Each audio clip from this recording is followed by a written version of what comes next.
L'Afrique confisquée ou l'urgence d'une contre-conférence de Berlin. Voilà le titre de l'ouvrage dont la dédicace a eu lieu le 20 juillet 2022 à Yaoundé. L'auteur, à travers cet opus, voudrait donc remettre en question ce qui s'est passé pendant cette conférence de Berlin, avec un vent nouveau qui souffle donc désormais sur l'Afrique, celui de l'émancipation des peuples et de la libération totale du continent.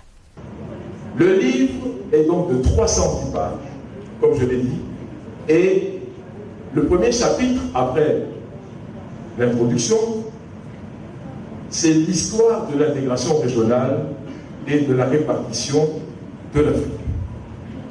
Pour celles et ceux qui ont l'habitude de travailler sur cette thématique, ce qui intéresse surtout le lecteur ici, c'est la qualité de la précision et des informations qui sont fournies. Encadré par le cerf d'Otola, il s'agit donc d'un ouvrage d'une grande portée scientifique, mais aussi géostratégique pour le continent africain. Car, pour l'auteur, il est désormais temps de déberliniser le continent africain. Notre thèse, c'est pas une politique micro, c'est macro. Ça veut dire que nous voyons une Afrique se lever ensemble pour réclamer d'abord le bannissement des frontières.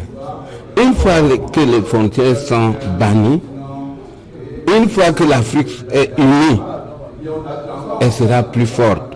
Elle pourra défendre même sa richesse. Parce que l'Afrique n'est pas pauvre, elle est riche. Malheureusement, la richesse africaine est utilisée par d'autres. D'éminents hommes de sciences et universitaires étaient donc à cette grande cérémonie de dédicace, occasion de faire un véritable brainstorming autour de cet ouvrage. Berlin est le point de consécration de la concaténation de l'Afrique et de l'homme africain, c'est-à-dire la mise en chaîne qui existait déjà. Elle avait été pratiquée pendant 5 siècles.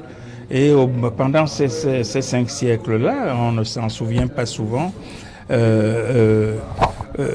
tout avait été mis en route déjà pour réduire l'homme africain au stade de matière première, tout simplement, pour le bénéfice des peuples dominants qui sont devenus des puissances par la suite. Un ouvrage dont l'auteur, Benoît B. Boiteau, est donc ainsi adressé au grand public en général, mais aussi aux universitaires et aux autorités du continent africain.